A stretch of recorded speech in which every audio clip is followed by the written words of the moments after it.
Welcome class. चलिए आज क्या करना है, मुस्लिम लॉ।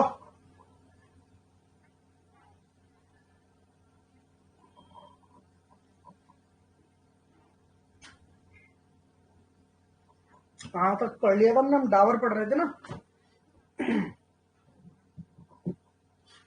हम क्या पढ़ रहे थे? डावर पढ़ रहे थे, मतलब मेहर। हम मेहर पढ़ रहे थे, है ना। ठीक है, तो हमने पढ़ लिया कि मेहर 3-4 तरीके की मेहर के नाम हमने पढ़ लिए, इंपॉर्टेंट थे कौन सी क्या होती है ना। मेहर मुअज्जल, मेहर मुअज्जल, मुवज्जल, मेहर मुसम्मा, मेहर मिस्ल, प्रॉम्प्ट क्या होती है, डेफर्ड क्या होती है, स्पेसिफिक एंड स्पेसिफिक क्या होती है ना। 2-4 चीज हमने पढ़ी यहाँ पर। ठीक है, अब एक पॉइंट हमारे पास आ रहा है, कि क्या डावर, मान लीजिए डावर को उसके हस्बैंड ने नहीं दी। ठीक है, डावर हस्बैंड ने नहीं दी और हस्बैंड मर गया, है ना। हस्बैंड मर गया, तो क्या पत्नी को राइट टू लियन है? क्या पत्नी को राइट टू लियन है? राइट टू लियन क्या होता है? राइट टू लियन होता है कि आपका जो पैसा बकाया है, ना, उसके लिए उसकी प्रॉपर्टी जो है व्यक्ति की, आप उसको पोजेशन में ले लो और आप उस पोजेशन में रहकर उससे अपना बकाया पैसा, ठीक है, जो उसकी प्रॉपर्टी उसे कब्जे में लेके, है ना। सवाल ये, क्या राइट टू लियन अनपेड डावर में है? जो उसे डावर नहीं मिला, उसका पति की डेथ हो गई हो, तो एक ये क्वेश्चन पूछ लेता है ना। पहला क्वेश्चन आप समझो कि राइट टू लियन है, ठीक है ना। राइट टू लियन है। सपोज करो ए है, बी है, ए की डेथ हो गई, एक ही मकान में रहते थे दोनों पति पत्नी अपने, किसी ने डावर दिया नहीं था, ए की डेथ हो गई। अब बीबी क्या करेगी? इसको जो 50,000 रुपए इसका मेहर तय हुआ था, तो 50,000 तय हुआ था, वो अब क्योंकि इसके कब्जे में है, इस मकान के में इस पर कब्जा रखेगी, जो इससे रेंट वगैरह आएगा उससे क्या करेगी, अपना 50,000 रुपए लेगी। जब रेंट जब 50,000 रुपए चुकता हो जाएगा, तो एलआर में एक है, जो एलआर में बढ़ जाएगा प्रॉपर्टी, है ना। प्रॉपर्टी क्या होगी? एलआर में बढ़ जाएगी। तो आपको बात समझ में इसमें क्या है? खेल समझ में आ गया ना। राइट टू लियन क्या है कि भाई हस्बैंड वाइफ है, सपोज करो एच मर गया, हस्बैंड मर गया, इसने डावर दी नहीं है। डब्ल्यू एक प्रॉपर्टी के पोजेशन में है जो एच की है, ठीक है। तो डब्ल्यू क्या करेगी? इस पोजेशन में रहेगी, रिमेन, है ना। She will remain in possession and satisfy is her claim, ठीक है ना। और क्या करेगी? अपने क्लेम को क्या करेगी? सेटिस्फाई करेगी। ये क्या है? ये है राइट टू लियन। यहां पे एक बात और मैं आपकी क्लियर कर दूं कि अगर पोजेशन में नहीं है ना, अगर पोजेशन में नहीं है तो फिर पोजेशन ले नहीं सकती। सपोज करो ऐसे सपोज करो, आपको एग्जांपल से ज्यादा समझ में आएगा। एच एंड डब्ल्यू की दो प्रॉपर्टी है, प्रॉपर्टी 1, प्रॉपर्टी 2। ये दिल्ली में है, ये यूके में, ठीक है। दिल्ली वाली में दोनों रहते हैं। अब एच मर गया, ठीक है, तो डब्ल्यू के पोजेशन में, डब्ल्यू उसमें रहती है, पोजेशन में उसके, तो डब्ल्यू इस पर तो राइट टू लियन एक्सरसाइज कर सकती है, इस पर तो मैं राइट टू लियन एक्सरसाइज कर लेगी, मगर यूके वाले मकान पर नहीं कर सकती, क्योंकि डब्ल्यू इसके पोजेशन में नहीं थी। आई बात समझ में? टू लियन प्रॉपर्टी पे एक्सरसाइज कर सकती है जिसके पोजेशन में ये है। जो पोजेशन में नहीं है उसका पोजेशन ले नहीं सकती जाकर के, अरे मेरा तो पैसा बाकी है तो उस वाले मकान का पोजेशन ले रही हूँ, उससे 10,000 रुपए किराया था, अपना डावर क्लेम सेटिस्फाई कर लूंगी। No, she has only the right to remain in possession, है ना। वो पोजेशन में रह सकती है क्योंकि उस पर है पोजेशन वजह से, मगर वो नया पोजेशन ले नहीं सकती किसी प्रॉपर्टी का। ये वाला आप अपना कॉन्सेप्ट क्लियर रखना हमेशा। कहीं आपसे पूछते कि एच एंड डब्ल्यू की शादी हुई, एच मर गया बेचारा, डाल इसने, अब इसका एक मकान पड़ा हुआ है दूसरी जगह पर, एक क्या डब्ल्यू राइट टू लियन में उसमें पोजेशन ले सकते हो, उससे सेटिस्फाई कर सकते हो अपना क्लेम? ये पूछेंगे आपसे, आप क्या कहोगे? नो, बिकॉज उसके पोजेशन में प्रॉपर्टी भारतीय जिस जो इसके पोजेशन, ठीक है, आई बात समझ में? ठीक है जी, एक बार ही समझा दी। तो इससे आपको समझा कि राइट टू लियन क्या है और वो उसके पोजेशन में रहेगी, है ना। एक क्वेश्चन वैसे पूछता तो नहीं है कि अदर लीगल हेयर जो है बेचारे के एलआर है ना, जो भाई उसके 2 बच्चे भी होंगे, सन है, डॉटर है, फलाना निकालना, उनके अगेंस्ट भी राइट टू लियन है क्या वाइफ को? तब तक वाइफ को उसका मेहर नहीं मिल जाएगा ना, तब तक वो उसका पोजेशन नहीं छोड़ेगी, उसको हक राइट टू लियन में रखेगी। जिस दिन उसका पैसा मिल गया, मान लो 50 में, जिस दिन उसका सेटिस्फाई होगा 2 साल में, 3 साल में, 4 साल में, उसके बाद इन एलआर सबको इनका प्रॉपर्टी का हिस्सा मिलेगा। तब तक नहीं मिलेगा तो उसका दावा क्लेम सेटिस्फाई नहीं है ना, है कि नहीं। इस पे एक केस लैंडमार्क केस पूछता है, ये राइट टू लियन पे एक लैंडमार्क केस पूछता किससे रिलेटेड है, तो लियन से रिलेटेड केस लिखवा देता हूं। नैना बीबी वर्सेस चौधरी वकील अहमद, चौधरी वकील अहमद 1924। नैना बीबी वर्सेस चौधरी वकील अहमद, राइट टू लियन पर एक लैंडमार्क केस, याद रखना, ठीक है। ये पूछा हुआ है लियन पर, ठीक है, ठीक है। इतना समझ में आ गया? राइट टू लियन समझ में आ गया क्या होता है?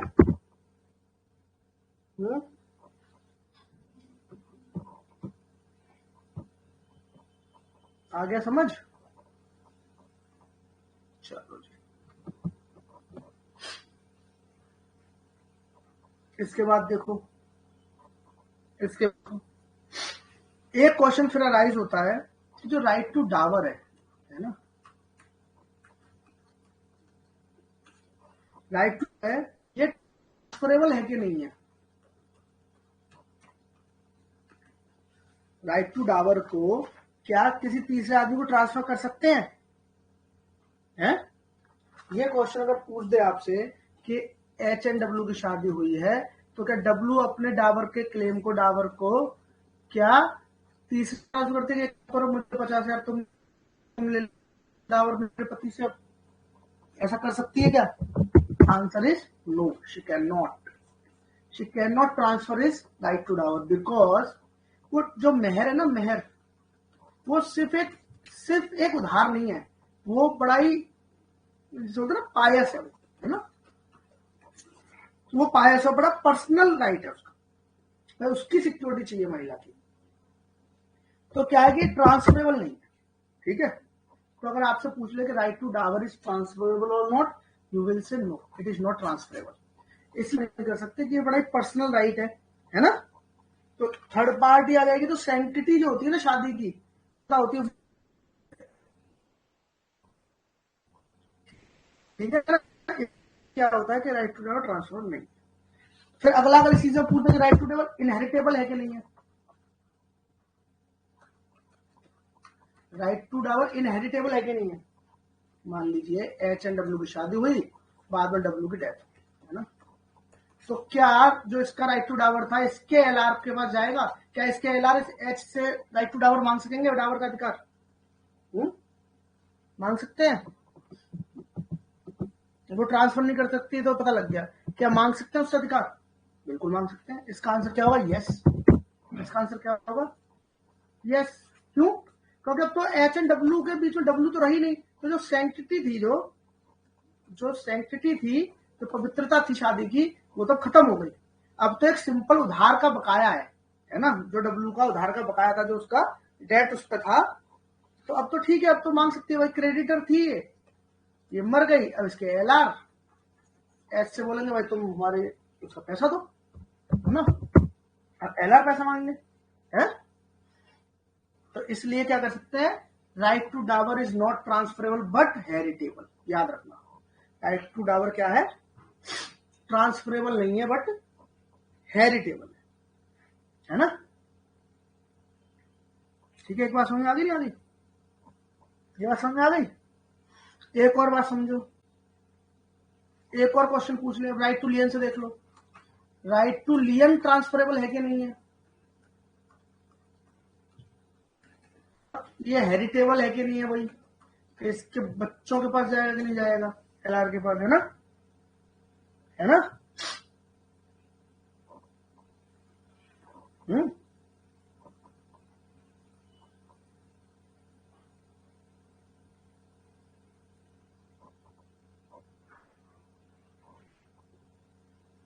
तो इसका आंसर होगा दोनों स्थिति में क्या होगा? यस। दोनों स्थिति में क्या होगा? यस। उसका वजह क्या है? उसकी वजह है कि अब तो देखो एच एंड डब्ल्यू में एच मर गया है, लियन वाले में तो एच मर गया ना बेचारा, बिना डावर लिए। तो वही वाली बात है कि सेंटिटी खत्म हो गई। अब तो क्या है कि भैया अपना पैसा लेना है, अपना पैसा लेना। मान लीजिए मेरे को क्या है कि मेरी 50,000 मेहनत की, मेरा खर्चा नहीं चल रहा, मैंने क्या करा, राइट टू लियन को ना किसी थर्ड पर्सन को ट्रांसफर कर दिया, बोला एक काम करो मुझे 50 रुपए, मेरे को खाना खाना है, उसने तो 50,000 रुपए दिए, अपने रेंट से वो अपने वहां से पैसे उठाता रहेगा, प्रॉपर्टी से अपना करता रहेगा। तो राइट टू लियन क्या है? ट्रांसफरेबल भी है और हेरिटेबल भी है। ठीक है, सिर्फ डावर का जो वो है ना, वो सिर्फ ट्रांसफरेबल नहीं है, बाकी सारे ट्रांसफरेबल भी है, हेरिटेबल भी है, ऐसे पकड़ लो। डावर को क्लेम करने को आप ट्रांसफर नहीं कर सकते, और उससे हेरिटेबल है वो, और ये भी ट्रांसफरेबल भी और हेरिटेबल भी है, राइट? ठीक है, ये एक बात अगर पीटी में कभी आपसे पूछ दे भाई चल, तो ये पॉइंट इंपॉर्टेंट है आपके। ये होता है हिवाए मेहर। हिवाए मेहर, हिवाए मेहर होता है मतलब कि रेमिशन ऑफ डावर। भाई अपना वही छोड़ रही है, अरे छोड़ो तुम मुझे क्या दोगे, तुम मुझे दो मत जाओ, मैं अपना अधिकार ही छोड़ रही हूँ। क्या ऐसा कोई महिला कर सकती है? हैं? हिबा का मतलब एक्चुअल में पता, मुस्लिम लॉ में हिबा का मेहर होता है गिफ्ट। क्या होता है? गिफ्ट। हिवाए मेहर, है ना? इसका मतलब क्या होता है? गिफ्ट। ठीक है, तो ये है इसका मामला। आई बात समझ में? नहीं आई? आई बात समझ में? तो क्या कर सकती है कि नहीं कर सकती, पहला क्वेश्चन तो ये है, नहीं कर सकती है?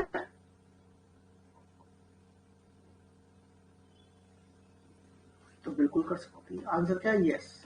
पूछता तो नहीं है कभी वाई मेहर कर सकती नहीं कर सकती, मगर आपको पता हो कि हाँ अगर वही, और इसकी कंडीशन भी वही है ना, 15 से बड़ी हो जाए, है ना, क्योंकि 15 साल में मेजर मानते हैं, 15 साल की हो, साउंड माइंड हो, है कि नहीं, साउंड माइंड हो, है ना, वॉलेंट्री कर रही हो, फ्री कंसेंट जिसे बोलते हैं, है ना, अपनी मर्जी से कर रही हो, है ना, और राइटिंग में हो, ओरली नहीं चलेगी भाई मेहर, मुझे लिख कर देना पड़ेगा कि मैं अपना त्याग रही हूँ, अपना क्या बोलते हैं, जो मेहर का अधिकार है वो त्याग रही है। ठीक है, तो ऐसी कोई बड़ी चीज नहीं है, ये छोटी सी बात है, पीछे कोई पूछता भी नहीं है, मगर ये भाई मेहर का एक कॉन्सेप्ट होता है, चाहे तो महिला अपना डावर क्लेम रिलिंक्विश कर सकती है ना? तो यस ठीक है ना? ये हो गया आपका डावर का लगभग लगभग डावर का लगभग नहीं, डावर का सारा। कुछ भी पूछेगा डावर में, इससे बाहर नहीं पूछेगा। आई बात समझ में? इससे बाहर नहीं पूछेगा। अब आ जाओ जी निकाह पे, नया एक जो हमारा टॉपिक है, ब्याह, शादी, मैरिज, मुस्लिम्स में निकाह। अब ये तो इंपॉर्टेंट नहीं पूछता, देखो एक चीज तो पहले आप पकड़ लो, निकाह सिंपली बात है, जो हमें पकड़ के रखना है, कॉन्ट्रैक्ट है। ठीक है, निकाह क्या है? कॉन्ट्रैक्ट है। मुस्लिम्स में 3 चीज चलती है, देखो मैं आपको बताता हूँ। एक होता है इज्ब, है ना, इज्ब ओ कबूल इक्वल टू अब्द। इज्ब होता है ऑफर, जो आप कॉन्ट्रैक्ट में ऑफर देते हैं। कबूल का मतलब होता है एक्सेप्टेंस, और अब्द का मतलब होता है कॉन्ट्रैक्ट। ठीक है, का मतलब होता है contract. Offer plus acceptance equal to contract. इब्ज ओ कबूल इक्वल टू ये पूरा निकाह का कॉन्सेप्ट है मुस्लिम लोग। Offer plus acceptance equal to contract. इब्ज ओ कबूल, तो बोल रहे कबूल है कबूल है कबूल है, वो यही वाला कबूल है। एक्सेप्टेंस इज हो गया, ऑफर दिया तो बन गया क्या, अब बन गया कॉन्ट्रैक्ट। पीटी मैंने पूछा, ऐसे बता रहा हूं आपको। अब निकाह के लिए निकाह करना है जी, करना है, तो इसके लिए कंडीशन क्या है, इसके लिए निकाह करने के लिए कंडीशन क्या क्या है, देखिए सवाल आएगा सबसे पहले। निकाह के लिए क्या क्या कंडीशन, तो पहली कंडीशन क्या निकाह करने के लिए, कि निकाह एक सिटिंग में होना चाहिए, एक सिटिंग में, सेम सिटिंग में होना चाहिए। ऐसा नहीं है कि आज ऑफर देके चला गया, कल वो आएगा आके बताएगा सोच के, ये पॉसिबल है। सेम सिटिंग में होना चाहिए, एक कंडीशन है ना। जो ट्रांजेक्शन है, जो निकाह की और ट्रांजेक्शन है, वो कंटिन्यू होनी चाहिए, कंटिन्यूटी होनी चाहिए ट्रांजेक्शन, है ना। अब सेम सिटिंग का मतलब समझना, तो बिल्कुल आमने सामने, और भी आमने सामने बैठे हुए हैं। ये ए और बी एक अमेरिका में और एक इंडिया में भी हो सकता है, ये भी पॉसिबल है। जो कहते नहीं है कि उस पर इंटरनेट पे शादी हो जाती है मुस्लिम्स में, वो मुस्लिम्स में हो सकती है, क्योंकि कॉन्ट्रैक्ट है ना। क्या है वो वहां से ऑफर दे रहा है लैपटॉप पे, उसने यहाँ पे एक्सेप्ट किया, क्या बन गया, इक्वल टू कॉन्ट्रैक्ट, हो गई शादी। सेम सिटिंग का ये नहीं है कि आमने सामने बैठ के बात कर रहे हो, मगर वो ट्रांजेक्शन सेम होनी चाहिए, कंटिन्यूटी होनी चाहिए ट्रांजेक्शन में, ये मतलब है। तो ये होना चाहिए, ठीक है, इंपॉर्टेंट चीज। उसके बाद एक इंपॉर्टेंट चीज मैं आपको बताता हूँ, पीटी में पूछता है आपसे निकाह को लेके, विटनेस की बात पूछता है। कहता निकाह करते टाइम विटनेस कितने होने चाहिए, है ना। तो देखो पहले तो एक समझ लो, एक होता है सुन्नी, होता है शिया, दो तरीके के मुस्लिम है। अब सुन्नी और शिया में विटनेस शादी के टाइम पे कितनी चाहिए, शिया बोलते हैं कि शादी के टाइम पे विटनेस की जरूरत नहीं है, नो विटनेस, सबसे आसान। सुन्नी कहते हैं हमें चाहिए 2 अडल्ट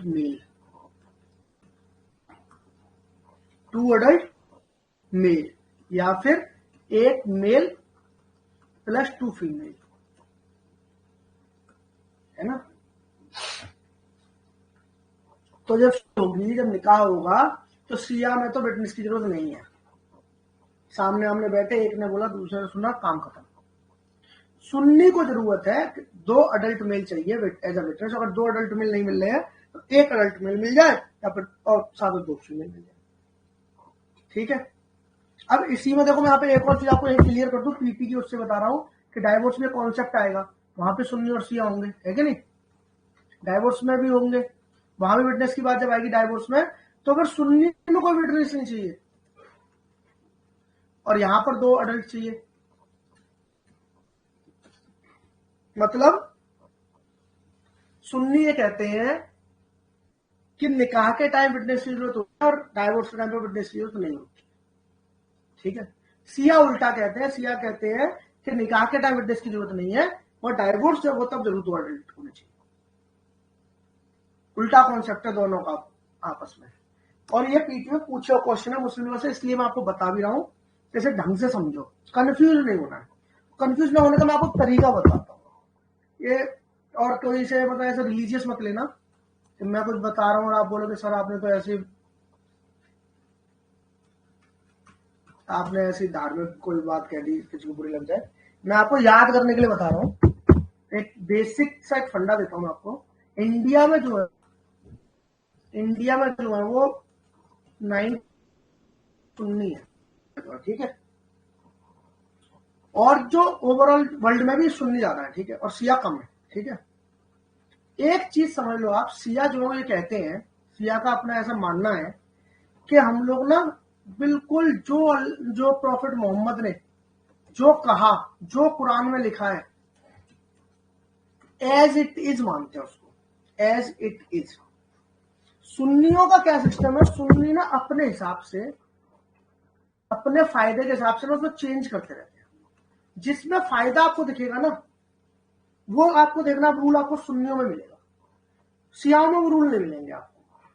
सुन्नियों को ना मतलब वैसे सब कुछ कुरान के हिसाब से करेंगे, मगर जिसमें फायदा होगा वो चेंज कर रखा होगा उन्होंने। आप देखते जाना। आप देखो एक पहला यही एग्जांपल लो, निकाह के टाइम पर विटनेस चाहिए है ना, तो सुन्नी में आपको 2 विटनेस मिल जाएंगे, मगर सुन्नियों को डाइवोर्स के टाइम पर नहीं चाहिए, नो विटनेस। तो जब मन आए तब डाइवोर्स दे दे। आदमी के पॉइंट ऑफ व्यू से मैं आपको बता रहा हूँ, ये आदमी को शादी के टाइम पर तो 2 विटनेस मिलना बड़ा आसान काम है, मगर डाइवोर्स घर न टूटे ऐसा कोई कॉन्सेप्ट के लिए विटनेस रखो नहीं, बस बोलने की जरूरत है, डाइवोर्स हो गया। इसमें फायदा किसका है? फायदा किसका है? आदमी का फायदा है। मगर सिया को आप देखोगे तो उसने कहा शादी के टाइम पे विटनेस नहीं होगा चलेगा, मगर डाइवोर्स के टाइम पे ना आपको 2 विटनेस चाहिए।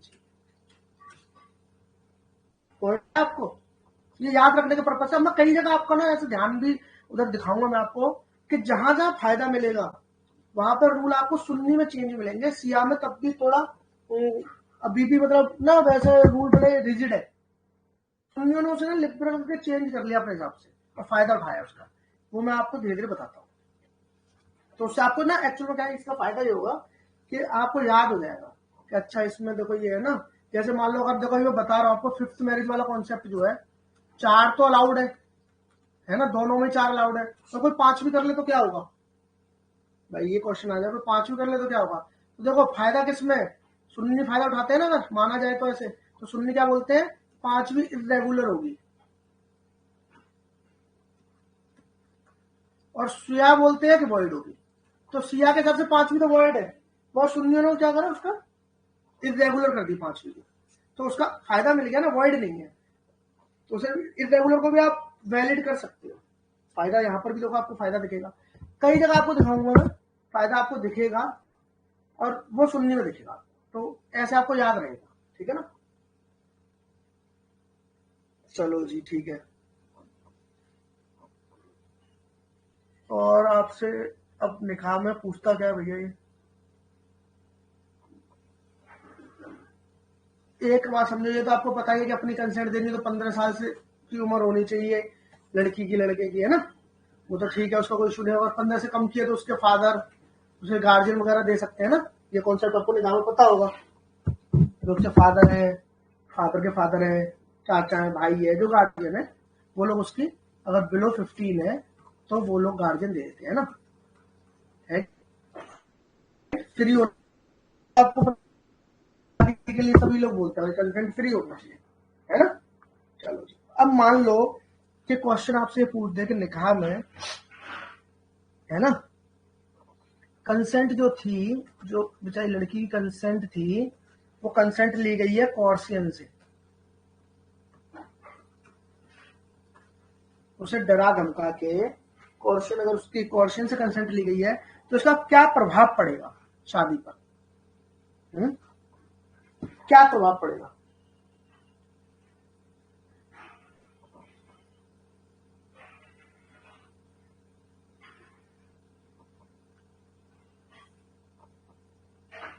बताओ क्या प्रभाव पड़ेगा।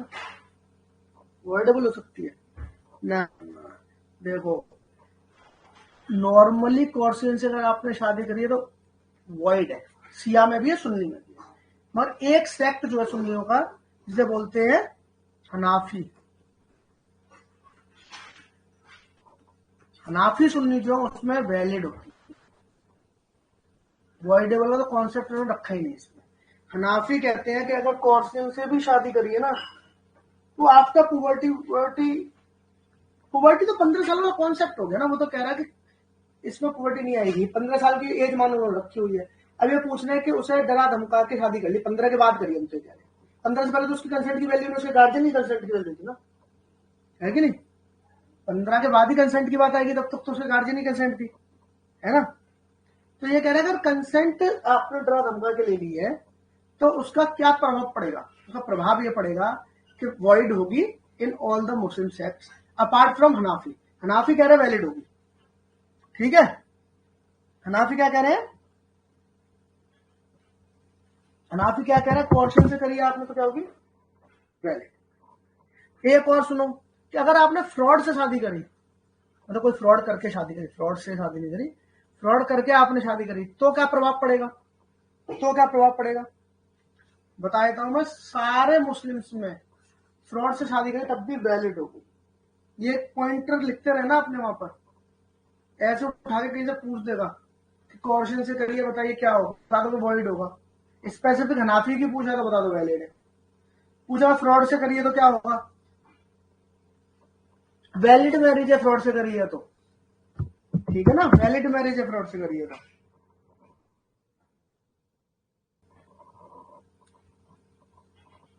ठीक है, एक और क्वेश्चन है, मान लीजिए अगर शादी हुई है मिस्टेक ऑफ फैक्ट से, कुछ हो कुछ गया, मिस्टेक हो गई फैक्ट की, तो शादी कैसी होगी? तो शादी वॉइड होगी। शादी कैसी होगी? वॉइड। ठीक है, शादी कैसी होगी? वॉइड।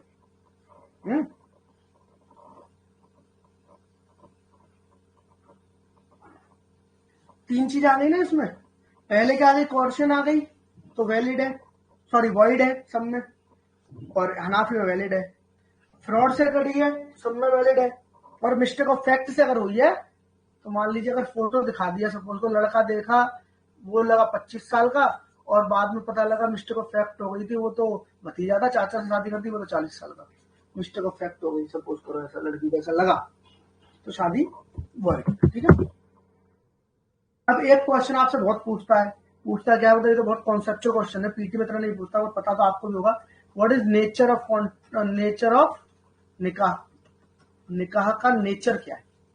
जैसा कि हम सबको पता कॉन्ट्रैक्ट है, निकाह क्या है? एक कॉन्ट्रैक्ट है ना, ये बात आप जानते हो, क्योंकि तो इसमें क्या है, इफ जो कबूल है तो क्या है, वो अक्द बन जाता है, कॉन्ट्रैक्ट बन जाता है, ऑफर देता है। तो जो कॉन्ट्रैक्ट का एसेंशियल है वो निकाह में भी आपको मिलेंगे, कंसिडरेशन मिलेगा, सब कुछ मिलेगा। बट टू से कि अगर सिर्फ खाली कॉन्ट्रैक्ट है, ये भी गलत है।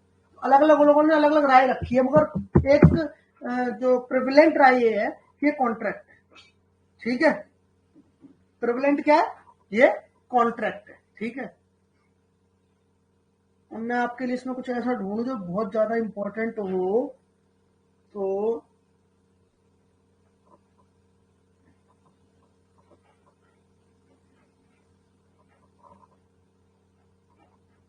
अब जैसे एक दो लोगों की स्टेटमेंट वगैरह मेरे को कभी मैंने देखा नहीं मुस्लिमों में कहीं स्टेटमेंट पूछता हो।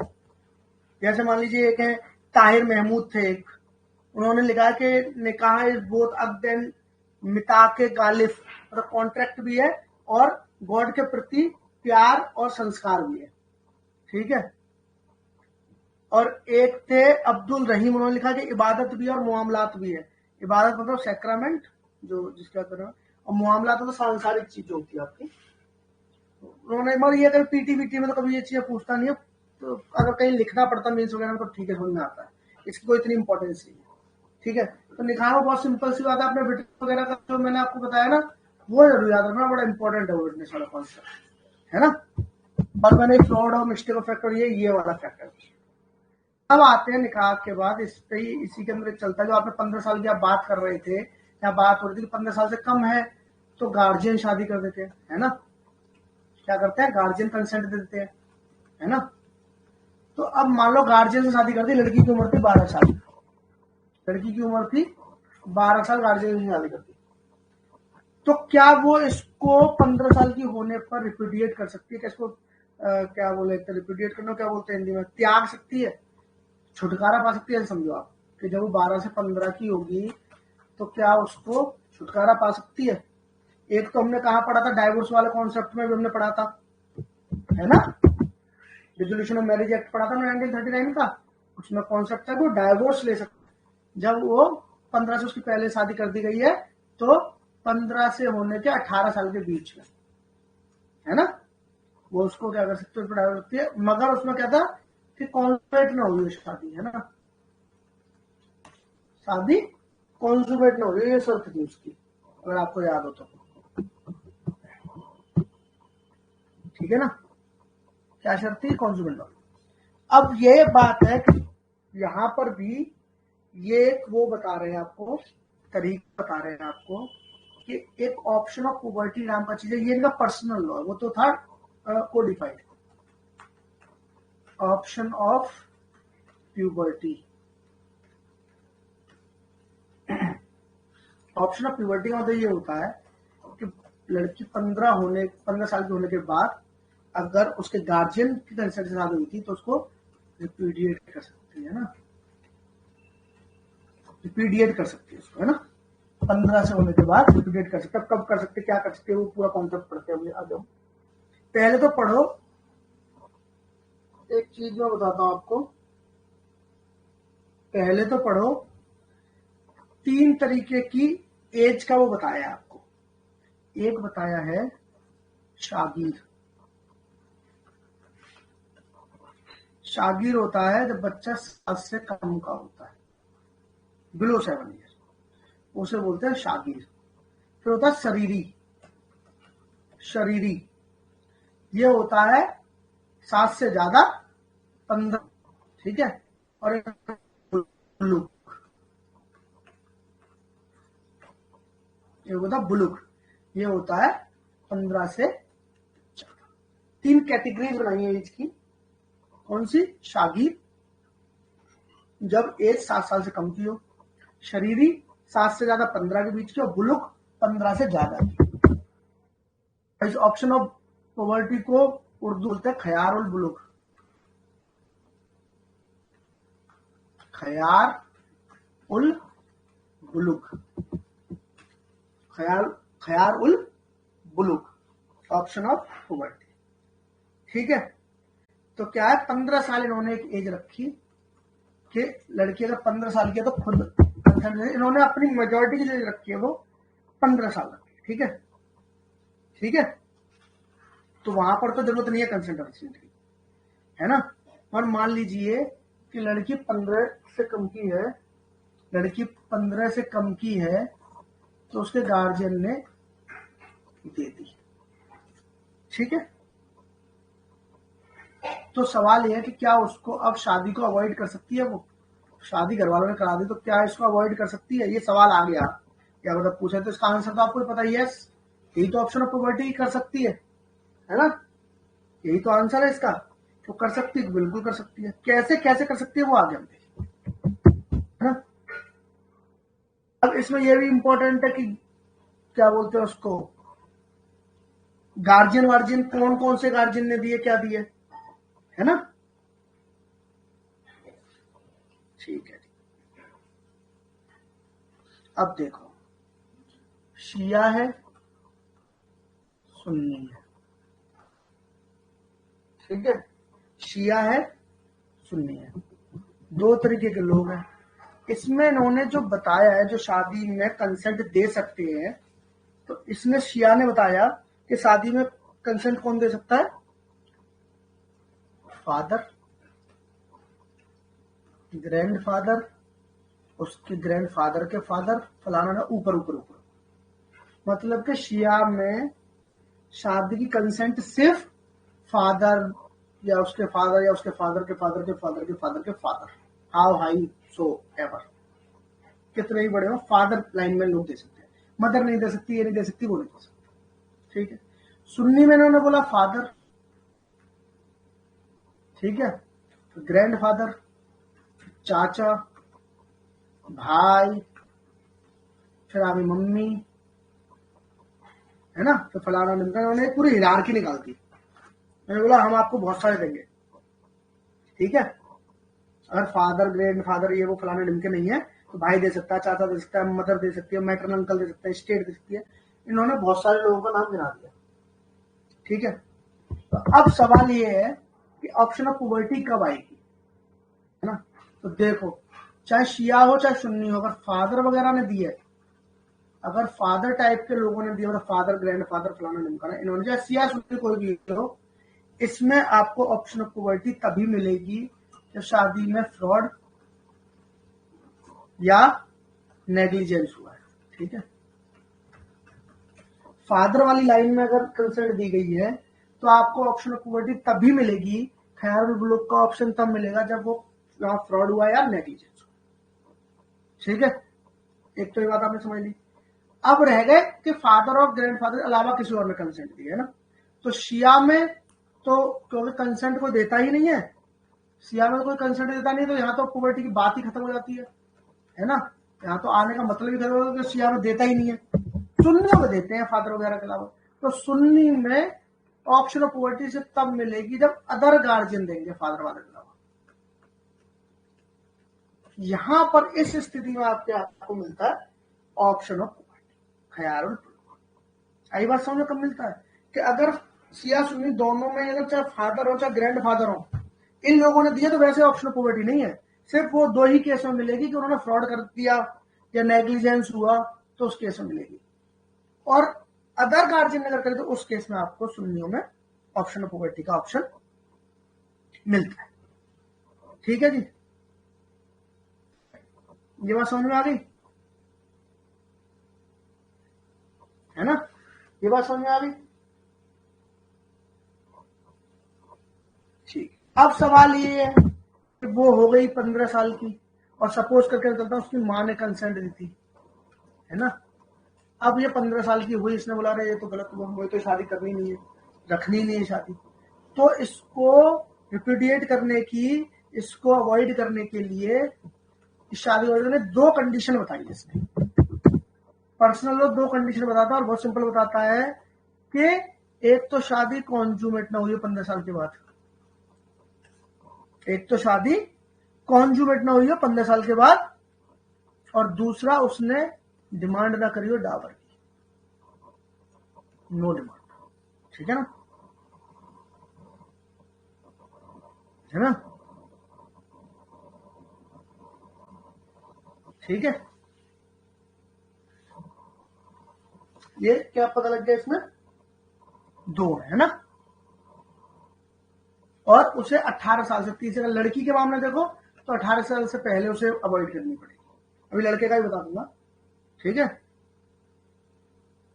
ठीक है, लड़की की क्या है, लड़की की क्या है, शादी कॉन्ज्यूमेट ना हुई हो, उसने डिमांड ना करी हो, और 18 साल से पहले उसने अवॉइड करने कर दिया, एक शर्त, अगर मेल है तो शादी कॉन्ज्यूमेट ना हुई हो, ठीक है, उसने डावर दिया ना हो, पे ना हो, और वो एनी एज तक कर सकता है, ये एक फायदा है लड़के होने का। अगर लड़का शादी को अवॉइड करना चाहता है ऑप्शन ऑफ पॉवर्टी पर, तो फिर उसे क्या फायदा है, उसे 18 साल वाला बार नहीं है, वो चाहे तो 30 साल की उम्र तक भी जारी कर सकता है, उसके लिए एज का कोई बात नहीं है, लड़की के लिए तो 18 साल से पहले पहले करना पड़ेगा, है ना, ये था क्या आपका ऑप्शन ऑफ पॉवर्टी। तो ये भी पता लग गया होगा कि ऑप्शन ऑफ पॉवर्टी कब मिलता है, अगर गार्जियन जब सुनने में देते तब मिलता है ना, एक चीज तो ये पकड़ लिया आपने, है ना, कब आती है कि 15 साल की उम्र पे आती है, ठीक है, ये ऑप्शन खयारुल बुलुक जैसे बोलते हैं, ज्यादा अच्छा रहेगा कि हम खयारुल बुलुक बोले इसको, है ना, तो थोड़ा वर्ड याद हो जाते हैं। कभी कभी ये तो मैंने आपको लिखवाया ना, अभी बताया मैंने, शागिर सहीरी ये सब पूछ लेता है कभी कभी कि शागिर में कितनी एज तक का आएगा, तो बिलो 7 ईयर का आएगा, है ना, शरीरी में 7 से 15 वाला आता है ना, ठीक है, ये हो गया।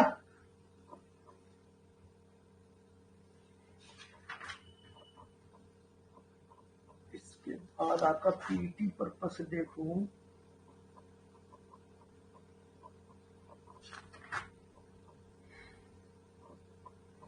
अब देखो इसमें एक पॉइंट और निकाह में एक चीज बताता हूं कि निकाह करने पर क्या रिस्ट्रिक्शन है, क्या प्रोहिबिशन है ना,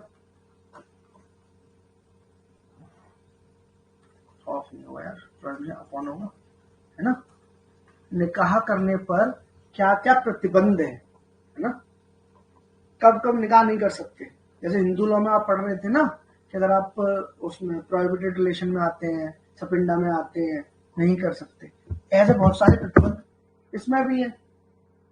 तो किस तरीके के, तो एक बात समझो, प्रतिबंध के नाम पर दो तरीके के प्रतिबंध होते हैं, एक होता है रिलेटेबल, है ना, रिलेटिव प्रोहिबिशन, और एक होता है एब्सोल्यूट,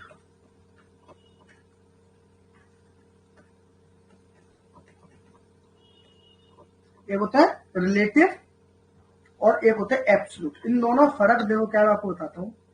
शिया में अगर रिलेटिव प्रोहिबिशन में कुछ आ रहा है, शिया में आ रहा है तो शादी होगी वाइड, और सुन्नी में होगा तो होगी इर्रेगुलर। ठीक है, अगर रिलेटिव प्रोहिबिशन में आप आ रहे हो। और एब्सोल्यूट में शिया हो सुन्नी हो कोई भी शादी होगी वाइड। ठीक है, तो एब्सोल्यूट तो ऐसे ही है जिसमें शादी कर ही नहीं सकते, तो एब्सोल्यूट ही प्रतिबंधित है, तो सिया सुन्नी दोनों वर्ड है। मगर रिलेटिव प्रतिबंध ऐसे है, सिया तो वर्ड है और सुन्नियों ने अपने फायदे के लिए वहां पर क्या करके एक नया कॉन्सेप्ट बना दिया, कॉन्सेप्ट ऑफ इरेगुलरिटी। तो कह रहे इरेगुलर है, बाद में से रेगुलर भी कर सकते हो, तो है ना। तो ये याद रखना कि रिलेटिव में सुन्नियों में रेगुलर होती है और एब्सोल्यूट में दोनों में वर्ड होती है, शिया में वर्ड होती है रिलेटिव में। अब कौन से रिलेटिव है कौन से एब्सोल्यूट है ये देख लो, है ना। कौन से रिलेटिव है कौन से एब्सोल्यूट है। पहला है आपका जो रिलेटिव देख लेते पहले सारे, है ना, पहले रिलेटिव देख लेते हैं। तो पहला जो बोल रहा रिलेटिव में वो कौन सा है,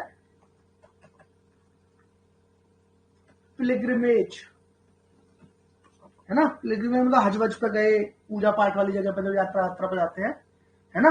और वहां मुस्लिमों में ऐसा मतलब ऐसा माना जाता है वहां पे जाने के लिए एक कपड़ा पहनना पड़ता है, उसे एहराम बोलते हैं। वो कपड़ा पहन के आप हज वज करते हो, है ना। उस दौरान आपने शादी कर ली, उस दौरान आपने निकाह किया है, तो क्या होगा बताओ मुझे। उस दौरान शादी करी तो क्या होगा।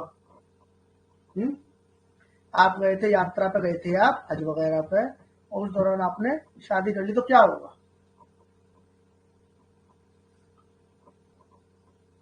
वाइड। नहीं ऐसे कैसे बता दोगे आप वाइड, आप बताओगे तो ऐसे बता दो शिया में वाइड, ये रिलेटिव है ना, तो शिया में वाइड और सुन्नी में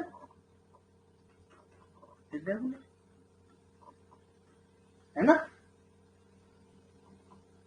ये तो रिलेटिव प्रोहिबिशन है, अभी हम सिर्फ रिलेटिव पढ़ रहे हैं, एब्सोल्यूट नहीं पढ़ रहे, तो एक बार आंसर नहीं पढ़ो। इसमें जो इसमें वर्ड होगा सिया में, सुन्नी में सारे इरेगुलर हो जा रहे हैं ना। एक तो हो गया पिलग्रिमेज कि आप जब यात्रा वात्रा पे जा रहे हो पूजा पाठ वाली पे, तो फिर भैया आप शादी मत करना, करोगे तो सिया में तो देखो वर्ड है वो कट्टर है, मगर सुन्नी ने बोला कि इसमें फायदा उठा लो, है ना, इसमें भी इरेगुलर कर दो, इसको क्या जा रहा अपना, है ना। एक चीज हो गई। एक और कॉन्सेप्ट चलता है, ये कॉन्सेप्ट का इतना तो अभी मतलब खत्म ही हो गया है। अल कफत का एक अल कफत, अल कफत एक कॉन्सेप्ट है। इसमें भी देखो वही होगा, क्या होगा सिया में होगा वर्ड, सुन्नी में क्या होगा इरेगुलर। अल कफत का कॉन्सेप्ट ये कहता है कि शादी होनी चाहिए इक्वल्स के बीच में, शादी इक्वल लोगों के बीच में होनी चाहिए, पैसे में सोशली इकोनॉमिकली वो लोग इक्वल हो तो शादी होनी चाहिए, है ना। तो अगर इक्वल नहीं है तो क्या होगा, सिया में क्या होगा वर्ड और सुन्नी में क्या होगा इरेगुलर। मतलब आज के मॉडर्न जमाने में तो ये बातें खत्म हो गई हैं, अभी ये इतना फॉलो भी नहीं होता, तो इसलिए इस पर ज्यादा पूछता भी नहीं आपसे कभी, है ना। तो ये आया गया टाइप का। अल कफत इतना कहता है कि आपको स्टेटस इक्वल होना चाहिए दोनों लोगों का जिनके बीच में शादी हो, है ना। तो ये तो खत्म हो, ठीक है।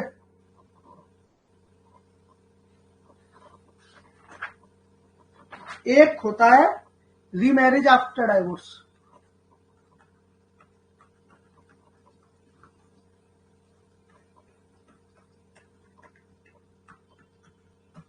रीमैरिज आफ्टर डाइवोर्स, है ना, ठीक है। अब रीमैरिज आपको डाइवोर्स के बाद अगर आपको दोबारा उसी व्यक्ति से करने, हमने डाइवोर्स कर लिया सपोज करो, एच है डब्ल्यू है, कोई बात हो गई डाइवोर्स हो गया, मगर प्यार खत्म नहीं हुआ है, दोबारा एच एंड डब्ल्यू करें, चलो दोबारा शादी करेंगे, है ना। एच एंड डब्ल्यू दोबारा बोला क्या है, दोबारा करेंगे शादी। तो यहाँ पर क्या है कि ऐसे शादी नहीं कर सकते। यहाँ पर एक आता है डॉक्ट्रिन ऑफ हलाला, कभी सुना होगा, ये तो न्यूज में बड़ा चलता है, डॉक्ट्रिन ऑफ हलाला चलता है ना। कि पहले हलाला होगा उसके बाद मतलब आप दोबारा शादी कर सकते हो, है ना। तो डॉक्टर ऑफ हलाला कहता है, डॉक्टर ऑफ हलाला कुछ नहीं है, डॉक्टर हलाला इतना है कि एच एंड डब्ल्यू थे, इनका डाइवोर्स हो गया। अब अगर ये दोबारा अगर शादी करना चाहते हैं ना, तो क्या करना पड़ेगा, डब्ल्यू को पहले किसी से शादी करनी पड़ेगी, सपोज H1 से, इससे शादी करनी पड़ेगी। पहले ये डाइवोर्स हुआ, इसका इज्जत रखेगी, फिर इससे डाइवोर्स करेगी, इससे शादी करेगी, फिर इससे भी डाइवोर्स करेगी, फिर इससे भी इद्दत रखेगी, फिर वापस जाके इससे शादी। नेटवर्क इशू अभी आ रही है? माइक चेक, माइक चेक, आवाज आ रही है क्या नहीं आ रही? अब एब्सोल्यूट का दोबारा बता दो। एब्सोल्यूट तो मैंने बताया नहीं अभी। अच्छा ठीक है, मैं एक बार बोल देता हूँ 2-3 मिनट में जो मैंने अभी बोला हुआ। एब्सोल्यूट का तो मैंने कुछ बताया नहीं। एब्सोल्यूट में दोनों में वर्ड होता है। अभी तो मैं सिर्फ रिलेटिव पे ही बात कर रहा हूँ। पहला प्रिलिमिनरी पे बात किया, आपको क्लियर हो गया। फिर अल कफत पे मैंने बात किया था, सुन लिया था आपने वो, कि उसमें इक्वल स्टेटस के लोगों की शादी होनी चाहिए, मगर वो इतना प्रिवलेंट नहीं है, तो अब इस पे वही ज्यादा कुछ है नहीं, इंडिया में इतना चलता नहीं, प्रैक्टिस नहीं होता। अच्छा अच्छा, तो अल कफत से बताता हूँ आपको, मैं आपको अल कफत से बताता हूँ।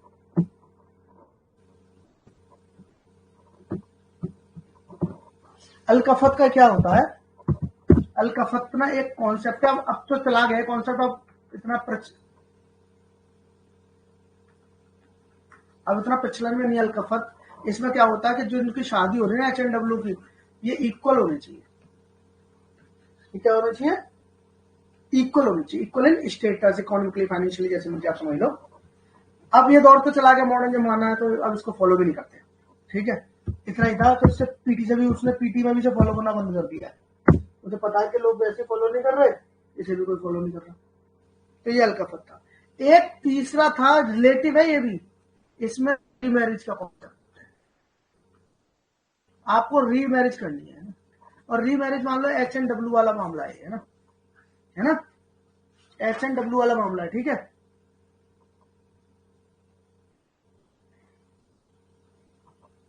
ठीक है। तो क्या है कि HNW दो लोग हैं अब, और HNW का हो गया डाइवोर्स। HNW क्या हो गया? डाइवोर्स हो गया। मगर इनका प्यार अभी खत्म नहीं हुआ, मैं कह रहा था, तो इन्हें दोबारा शादी करनी है। दोबारा शादी करने के लिए क्या करना पड़ेगा? दोबारा शादी हलाल करना पड़ेगा। हलाला एक कॉन्सेप्ट है, डॉक्टर ने फलाला है, आपको डॉक्टर ने फलाला फॉलो करना पड़ेगा। दोबारा शादी करनी है। डॉक्टर हलाला का प्रोसीजर क्या है ये बता रहा था मैं आपको। अभी आवाज तो आ रही है ना? पता लगा फिर मैं शुरू करूँ, फिर पता चलेगी आवाज। थोड़ा इश्यू, शायद नेटवर्क का इश्यू लग रहा है ना। आ रही है आवाज? आ रही है, ठीक है। तो डॉक्टर ने फलाला का प्रोसीजर बड़ा सिंपल है, कुछ नहीं है उसमें। HNW है, इन्होंने डाइवोर्स कर लिया। अब डाइवोर्स का W इद्दत का पीरियड, इद्दत फॉलो करेगी, आपको पता ही इद्दत रखनी पड़ती है। जब इद्दत करेगी तब जाके W ना किसी H1 से किसी और से शादी करेगी, फिर इससे भी डाइवोर्स लेगी, फिर इसका भी इद्दत फॉलो करेगी, इसके बाद आके इस H से शादी करेगी। ये हलाला का प्रोसीजर। डायरेक्ट आप उसी से जिससे आपका पहला पति था उससे शादी नहीं कर सकते। अगर आपने एक बार डाइवोर्स कर लिया तो आपको क्या करना पड़ेगा? किसी और से शादी करके, और वो मतलब पूरा डाइवोर्स लेकर इद्दत रख के फिर दोबारा इससे शादी करनी। ये हलाला का प्रोसीजर है, पूछता नहीं है। मगर रीमैरिज का अगर कॉन्सेप्ट के इसमें सवाल हमारा ये नहीं प्रोसीजर करनी है, तो रीमैरिज अगर करी बिना हलाला के प्रोसीजर आपने पूरा नहीं करा, हलाला का सपोज करो, डायरेक्ट शादी कर ली दोबारा वापस, तो क्या होगा? शिया है तो वॉइड होगा, क्योंकि हम रिलेटिव में चल रहे हैं, और सुन्नी है तो क्या होगा? इर्रेगुलर होगा। समझे? है ना? अगर आपने हलाला का प्रोसीजर पूरा नहीं किया, शिया है तो वॉइड होगा, सुन्नी है तो क्या होगा? इर्रेगुलर हो जाएगा। ये तो बात है ना? ये है बस, ज्यादा कुछ नहीं है। आपको एक्चुअली में क्या है ना, देखो इंपॉर्टेंट क्या है वो समझो। इंपॉर्टेंट ये है कि एक तो मोटा मोटा ये पता हो कि रिलेटिव प्रोविजन में क्या क्या आते हैं, ये पता होना जरूरी है। जैसे मान लो प्रिविलेज है, या फिर ऐसे ये हो गया, रीमैरिज हो गया, ये रिलेटिव में आते हैं। और रिलेटिव में जो आते हैं वो सब सिया में क्या हो जाएंगे? वर्ड हो जाएंगे, सुनने टेबल हो जाएंगे। अब जैसे मान लो फिफ्थ शादी जो मैं आपको बता रहा था, ये रिलेटिव में आता है। फिफ्थ मैरिज कर लिया आपने, ये रिलेटिव प्रोहिबिशन का एक और वो है, क्या बोलते हैं, एक और प्रोहिबिशन, रिलेटिव प्रोहिबिशन है। तो आपने फिफ्थ मैरिज करी तो क्या होगा? अब तो आपको पता है ना, शिया है तो क्या होगा? वॉइड। और सुन्नी है तो क्या होगा? है ना? तो आपसे क्वेश्चन अगर बार पूछ दो कि फिफ्थ मैरिज करिए, सुन्नी ने करिए, तो क्या होगा? शादी का क्या वो होगा? रेगुलर शादी होगी, बात खत्म होगी। है ना? एक और है, एक इंटर रिलीजियस मैरिज है, ये भी रिलेटिव है। इंटर रिलीजियस शादी कर लिया आपने तो क्या होगा, है वॉइड होगा कि रेगुलर होगा? देखो क्या कहता है, देखते क्या कहता है। ये भी रिलेटिव प्रोहिबिशन क्या कह रहा है? कह रहा है दो तरीके के इन्होंने दो लोग माने हैं, एक माने हैं किताबिया, एक माने नॉन किताबिया। एक माने नॉन किताबिया। किताबिया वो है जो किताब को फॉलो करते हैं, मतलब जैसे मतलब मुस्लिम किताब को फॉलो करते हैं, क्रिश्चियन करते हैं, ज्यूस करते हैं ना, है कि नहीं? ये लोग क्या करते हैं, मतलब जैसे वो क्रिश्चियन हो गए बाइबल को फॉलो करते हैं, तो ये किताब को फॉलो करते हैं। नॉन किताबिया मतलब आइडल वर्शिपर जो है, फायर वर्शिपर जो है, जैसे हिंदू हो गए, है ना, जैन हो गए, बुद्धिस्ट हो गए, या फिर पारसी हो गए, है ना, है ना। तो ये कौन हो गए? नॉन किताबिया। जो किताब फॉलो करते हैं वो कौन हो गए? किताबिया। ठीक है, तो अब इसमें ये कह रहे हैं कि आपने इंटर रिलीजियस शादी करी है आपने, तो इसके अकॉर्डिंग कौन किससे शादी कर ले तो क्या वैलिड होगी, वॉइड होगी, रेगुलर होगी, क्या होगी? तो देखो एक सिंपल बात, पहले दो चीजें समझो। पहले समझो शिया और सुन्नी, और शिया सुन्नी में भी आदमी औरत के दोनों के हिसाब किताब। एक पहले पकड़ो शिया, पहले शिया करते हैं। अगर शिया है, मेल है और फीमेल है, शिया है। अब मान लो कि इसने मेल ने किसी किताबिया या फिर नॉन किताबिया, दो ही लोगों से कर सकता है ना ये। मेल है तो लड़की से करेगा, किताबिया हो सकती है, नॉन किताबिया हो सकती है कि नहीं, है ना। अब देखो किताबिया में भी दो तीन है, किताबिया में भी क्या है, दो तीन है। तो मुस्लिम के अलावा भी बहुत सारे क्रिश्चियन वगैरह वो भी लोग हैं, तो मुस्लिम छोड़ दो, तो किताबिया में करोगे तो क्या होगा? वाइट। नॉन किताबिया का भी क्या होगा? वाइट, है ना। क्या हो गया?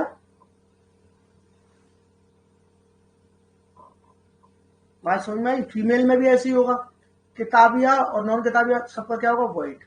तो सिया का बिल्कुल क्लियर है, सिया का कॉन्सेप्ट बिल्कुल क्लियर। शादी करनी है तो मुस्लिम में करनी है, मुस्लिम के बाहर शादी करोगे वाइट हो जाएगी।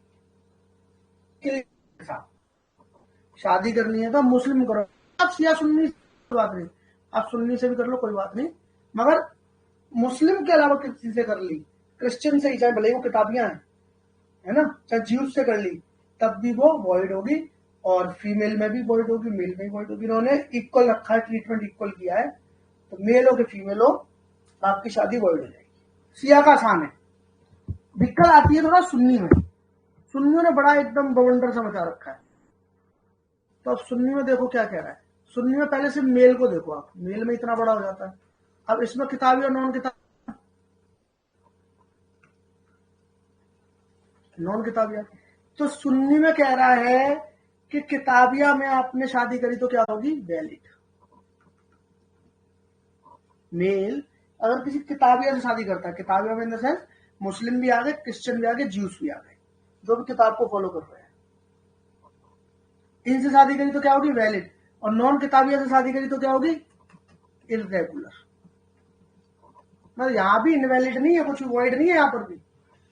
अगर मेल आदमी किताबिया से कर ले तो वैलिड है, और अगर नॉन किताबिया से, हिंदू से भी कर ली, है ना, पारसी से भी कर ली, तब भी क्या होगी? इरेगुलर होगी।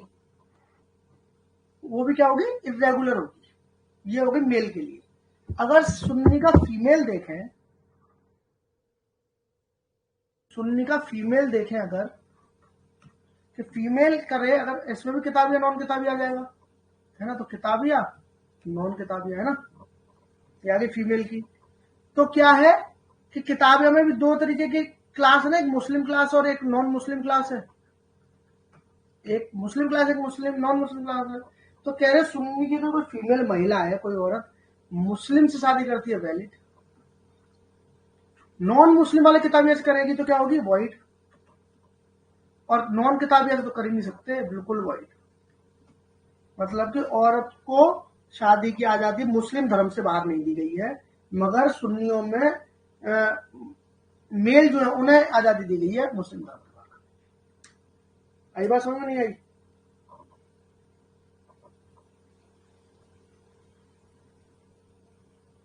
बात समझ में आई नहीं आई? आ गई। अब ये चार याद रखना पड़ेगा आपको। ऐसे याद रखने का तरीका एक मैं आपको बताता हूँ। पहले सिया को पढ़ लो, सिया आसान है भाई, मेल और फीमेल इक्वल रखा है उन्होंने। देखो जी, मुस्लिम से आप शादी करोगे तो ठीक है, वैलिड है। फिर मुस्लिम के बाहर चाहे वो किताबिया हो चाहे नॉन किताबिया हो, शादी आपकी वॉइड हो। और जो इन्होंने रूल रेगुलेशन इसके लिए रखा है, क्या बोलते हैं, सिया ने जो रूल रेगुलेशन रखा हुआ है सबके लिए, वो रूल रेगुलेशन रखा हुआ है क्या बोलते हैं, सुन्नियों ने फीमेल के लिए, कि आपसे मुस्लिम से शादी करोगे, फीमेल अगर आप तो मुस्लिम से ही कर सकते हो, बाकी मुस्लिम का चाहे किताबिया हो चाहे आपकी शादी को है। मगर मेल के लिए इन्होंने बहुत सारी छूट दे दी। मेल को बोला कोई तुम दिक्कत मत लो, तुम एक काम करना, मुस्लिम धर्म में करो तो बहुत बढ़िया, तुम किताबिया से करो तब भी वैलिड है, कोई टेंशन नहीं है, और नॉन किताबिया तक से भी कर ली ना आपने, वो भी वॉइड नहीं करेंगे, उसे इरेगुलर कर देंगे, तो आप उसे भी ना चला लेना, है ना। तो ये याद रखना है ना। देखो यहां पर भी जो चीज निकल के आ रही है, चेंज, मुस्लिम मेल जो है ना अपने फायदे के लिए चेंज कर रहा है। सिया में चीज नहीं मिलेगी आपको, ये सुन्नियों में ही मिलेगी, मैं आपको बार बार बता, इसलिए याद रहता है, इसलिए आप याद कर सकते हो उसको। समझा मेरी बात को? मैं इसलिए बार बार कह रहा हूं कि ये याद रखने के लिए पॉइंट है आपके पास, ठीक है। तो ये क्या हो गया, ये भी आपको क्या था, रिलेटिव प्रोहिबिशन था। इसके बाद एक रिलेटिव प्रोहिबिशन था, अगर आपने इद्दत के दौरान शादी कर ली। इद्दत पीरियड क्या होता है पहले ये समझ लो, मैंने आपको वहां थोड़ा सा बताया था। इद्दत क्या होता है, डाइवोर्स या शादी के डेथ के बाद जो फीमेल होती है, जो वाइफ होती है, वो क्या करती है, एक इद्दत रखती है, एक पीरियड है, तब तक शादी नहीं करती। ओवरऑल बात ये है, पैटर्निटी के लिए इसका मेन पर्पज पैटर्निटी देखना है ना। तो अगर डाइवोर्स हुई है, अगर डाइवोर्स हुई है तो क्या होगा, 3 लूनर मंथ, 3 मंथ मानो आप इसे। डाइवोर्स हुआ तो 3 महीने तक इद्दत पीरियड चलता है, और डेथ हुई है तो 4 मंथ 10 दिन, थोड़ा ज्यादा दुख भी मनाना ना, हस्बैंड की डेथ हुई है तो, ठीक है। तो मॉर्न करने के लिए भी एक्स्ट्रा पीरियड 1 महीना 10 दिन बढ़ा दिया उन्होंने, ठीक है। तो ये पूछता है कभी कभी, इद्दत का पीरियड आपसे पूछेगा, है इद्दत का पीरियड आपसे पूछता है कि डाइवोर्स में इद्दत का पीरियड कितना है, 3 मंथ है, डेथ में कितना, 4 मंथ 10 दिन। एक बात और मैं यहाँ पे एक पॉइंट आपको छोटा सा बता दूं, कल पूछ दे दो, कि अगर शादी कॉन्ज्यूमेट नहीं हुई थी, शादी कॉन्ज्यूमेट नहीं हो पाई थी, तब तक तब तक डाइवोर्स हो गया, तो फिर आप डाइवोर्स वाले में इद्दत रखने की जरूरत नहीं है, क्योंकि मेन पर्पज क्या है, पैटर्निटी चेक करना। और जो कॉन्ज्यूमेट ही नहीं शादी, तो पैटर्निटी का सवाल नहीं उठता, तो फिर डाइवोर्स का इद्दत रखने की जरूरत क्या है। डेथ में रखना पड़ता है, चाहे कॉन्ज्यूमेट हुआ हो चाहे ना हुआ हो, क्योंकि इसमें आप थोड़ा दुख भी होता है ना, तो आपको 4 महीना 10 दिन आपको रखना पड़ेगा, है ना। मगर डाइवोर्स में अगर कॉन्ज्यूमेट हुई है तो आपको नहीं रखना पड़ेगा। नॉर्मली डाइवोर्स में 3 महीने का पीरियड होता है, इद्दत में आपको, आप दूसरी शादी नहीं कर सकते, डिफरेंट है, ठीक है ना। आई बात समझ में, है ना।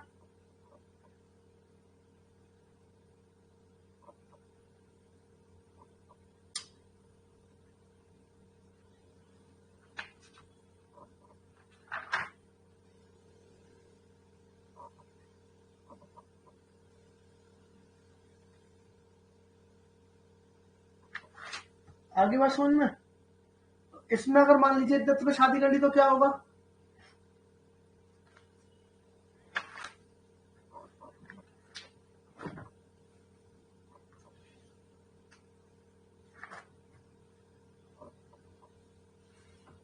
इसमें अगर इद्दत में शादी की तो शिया है तो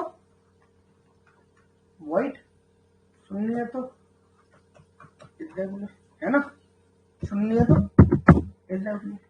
तो इद्दत से क्वेश्चन आपको ये नहीं पूछेगा कि वॉइड होगी कैसे होगी, इद्दत से आपसे पूछता है कि इद्दत का पीरियड कितना होता है। एक मुता मैरिज होती है, आपको पता है, तो सुना है मुता मैरिज के बारे में, मुतामेरिज्म आगे पढ़ेंगे, वैसे प्रॉपर मुतामेरिज्म के कॉन्सेप्ट पढ़ेंगे तो है ना। मुता में भी इद्दत करनी पड़ती है ना। तो डेथ का तो देखो वही है 4 मंथ 10 दिन। डेथ में तो सब में 4 महीने 10 दिन ही करना है। मगर अगर मुता मैरिज में डाइवोर्स हो रहा है, जो टर्मिनेट होती है, तो उसमें 2 मेस्ट्रुअल साइकिल होती है। मेस्ट्रुअल साइकिल होती है 2। और अगर वो मेस्ट्रुएशन से नहीं हो रही है भाई फीमेल, तो फिर 45 डेज। ये भी कई बार क्वेश्चन पूछ देता है कि मुता मैरिज में कितने दिन का है। तो वैसे 2 महीने, तो मेस्ट्रुअल साइकिल नहीं है तो 45 दिन का।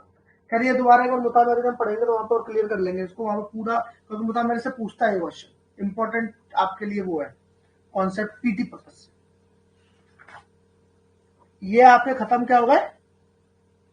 एक और होता है इसमें अनलॉफुल कंजंक्शन होता है, वो मैं आपको बता दूंगा अभी अनलॉफुल कंजंक्शन क्या होता है। अब रिलेटिव खत्म होगा, पढ़ लेते हैं एब्सोल्यूट। एब्सोल्यूट प्रोहिबिशन है ना।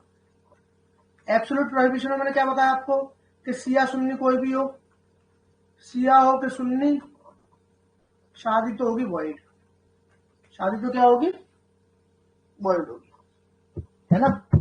एब्सोल्यूट में कोई टेंशन वाली बात नहीं है। 3 ही है, बड़े आसान आसान से 3 एब्सोल्यूट प्रोहिबिशन है कि कॉन्जुगिटी, देखो मैं लिखता हूं आप भी लिख लो, कॉन्जेंगिटी,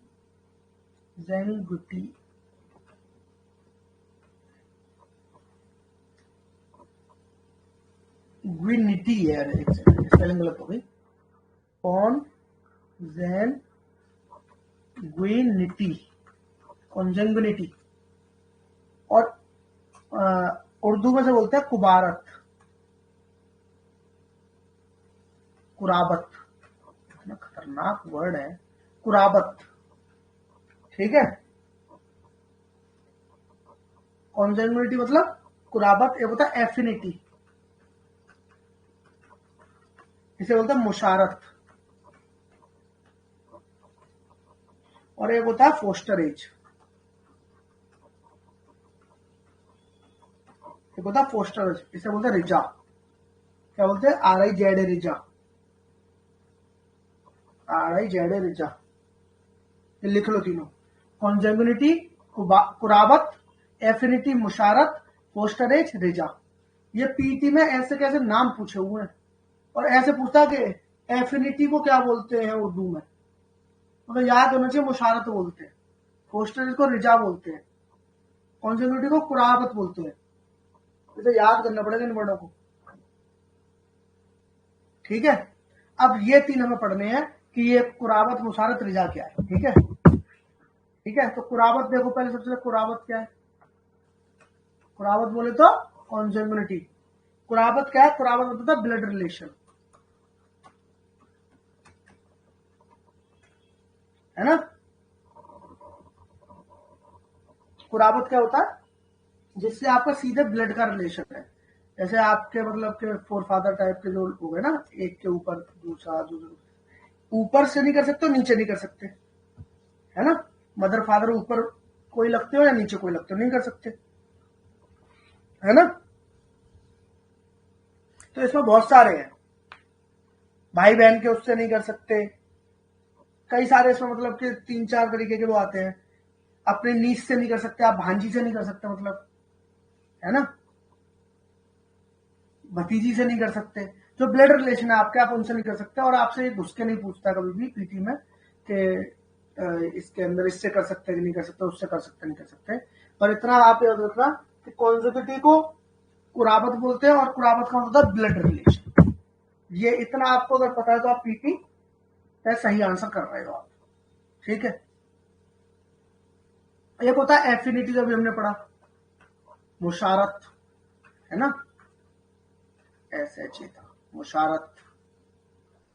ये होता है H&W के रिलेशन आता है। वो तो ब्लड रिलेशन था, ये क्या था, H&W के रिलेशन आता है। मतलब कि तुम क्या करते हो, एफिनिटी होता है तो अपनी वाइफ के, मतलब अपनी सास, सास की सास, है ना, इन लोगों से शादी नहीं कर सकते। जो हस्बैंड वाइफ का रिलेशन है उसमें शादी नहीं कर सकते। तो अपनी वाइफ के असेंडेंट से, डिसेंडेंट से शादी नहीं कर सकते, या फिर वाइफ अपने हस्बैंड के असेंडेंट या डिसेंडेंट से शादी नहीं कर सकती, है ना।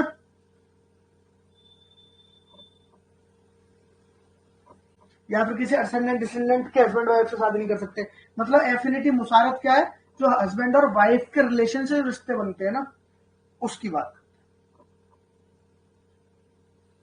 कुराबत ब्लड रिलेशन की बात है, मुशारत हस्बैंड रिलेशन की बात। तीसरा है रिजा। रिजा क्या बहुत आसान है मतलब, ये फोस्टर एज के वर्ड से समझ में आता है कि जो मतलब होता है ना फोस्टर एज, पालते हैं जिससे, जिसने पाला ना, फोस्टर मदर जिसे बोलते हो, आप पता होगा, बोलते नहीं फोस्टर मदर। कृष्ण भगवान की जो वो थी मदर थी, जो जिन्होंने उन्हें पाला था, वो फोस्टर मदर थी ना, ऐसे फोस्टर मदर। दूध पिलाया आपको, जो माँ नहीं है मगर किसी महिला ने अगर आपको दूध पिलाया है ना, तो वो फोस्टर मदर होती।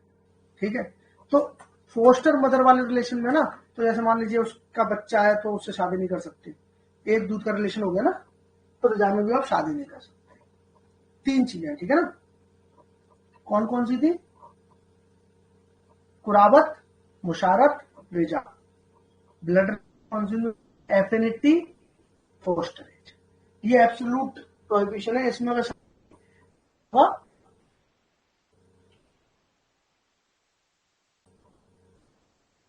आप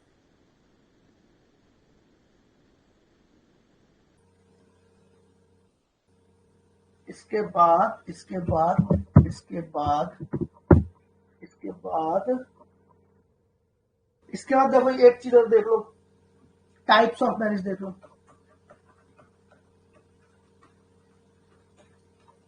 है ना। टाइप्स ऑफ मैरिज आपको पता ही था क्या, मैरिज में हमने तीन पढ़ी थी ना, क्या थी? वैलिड, वैलिड मैरिज, एक थी वॉइड, और एक क्या थी?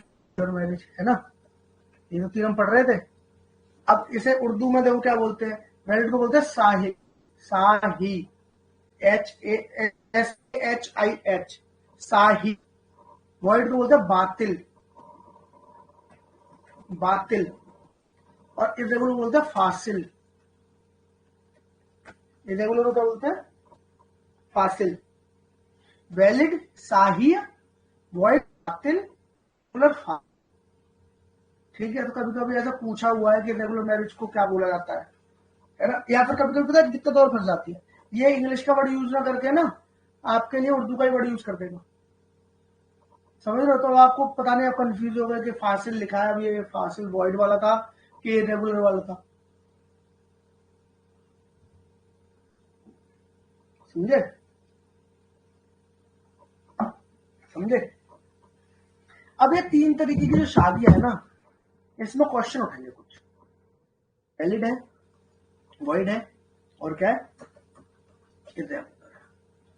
अब शादी में इसमें कुछ क्वेश्चन उठाएंगे कि किसमें क्या सही है, क्या क्या गलत है। जैसे एक बात आती है, कॉम्पिटिशन की बात आ जाए, मान लो साथ रहने की, तो वैलिड में यस रह सकते हो आप, जायज है। वॉइड में नहीं रह सकते, इरेगुलर में रह सकते, है ना, है ना। अब जैसे मान लो कि आरसीआर की बात आ जाए, आरसीआर, आरसीआर का राइट बनता, तो राइट बनता नहीं बनता, वैलिड बनता है, रेगुलर बनता है ना। ऐसे ही बहुत सारे वो है। एक आता है, एक आता है क्या, एक क्वेश्चन आता है mutual inheritance, mutual inheritance. Mutual inheritance का मतलब होता है कि जैसे हस्बैंड एंड वाइफ है, जो भी मरता है एक दूसरे की प्रॉपर्टी को इनहेरिट कर लेता है, ऑब्वियस सी बात है। तो सवाल है कि देखो वैलिड होगी तो कर ही लेगा, ठीक है, वॉइड होगी नहीं करेगा, ये भी ठीक है। क्या इरेगुलर में म्यूचुअल इनहेरिटेंस होता है कि नहीं होता, ये सवाल पूछ लेता है कभी। मैरिज इरेगुलर है, क्या इसमें म्यूचुअल इनहेरिटेंस होगा कि नहीं होगा? आप सोच के बताओ थोड़ा, क्या इरेगुलर मैरिज में म्यूचुअल इनहेरिटेंस होगा या नहीं होगा?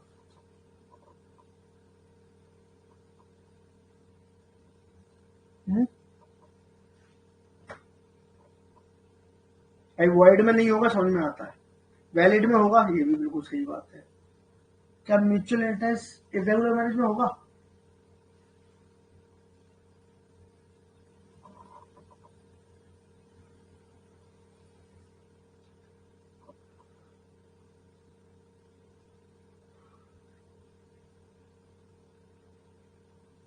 नहीं बताओगे?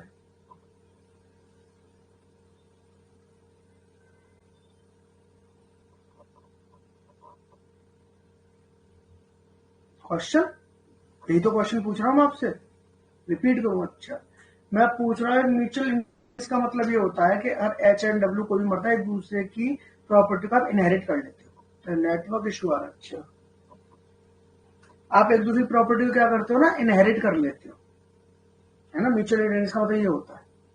तो मैं पूछ रहा हूँ कि वैलिड में तो आपका म्यूचुअल इंटरेस्ट होगा, वॉइड में नहीं होगा, ये भी क्लियर है। क्या इरेगुलर मैरिज में हस्बैंड एंड वाइफ एक दूसरी प्रॉपर्टी को म्यूचुअली इनहेरिट करेंगे कि नहीं करेंगे?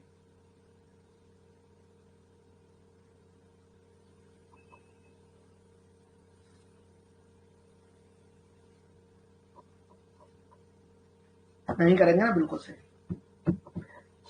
इरेगुलर और म्यूचुअल इंटरेस्ट नहीं होता है, ये इसमें खासियत थी मतलब। बाकी सबका तो आपको पता ही है कैसे क्या होता है। इसके बाद पढ़ते हैं अब, तो क्या हम सब निकाह निकाह पे ही चल रहे हैं, तो एक काम करते हैं, पढ़ लेते हैं। क्या पढ़े तो रोक दो यहीं पर, आज यही खत्म करें।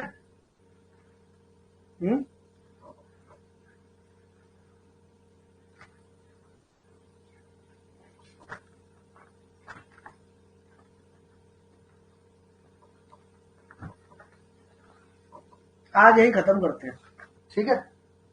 कल करते हैं इसको, कल जहां तक मुस्लिम लोग खत्म हो जाएगा, ज्यादा कुछ है नहीं इसका। डाइवोर्स डाइवोर्स तो मेन कॉन्सेप्ट डाइवोर्स ही तो बचा है, कर रहा है। अच्छा, वो नेटवर्क इशू कर रहा है, हाँ ठीक ठीक ठीक। कल करते हैं इसको, है ना। कल शाम को पहले मुस्लिम लोग खत्म कर रहे हैं हम लोग, 5 या 6 बजे जब भी क्लास में बता दूंगा। उसके बाद फिर आपका पॉलिटी जो पोर्शन है ना, वो करते हैं, ठीक है। चलो ओके, गुड नाइट।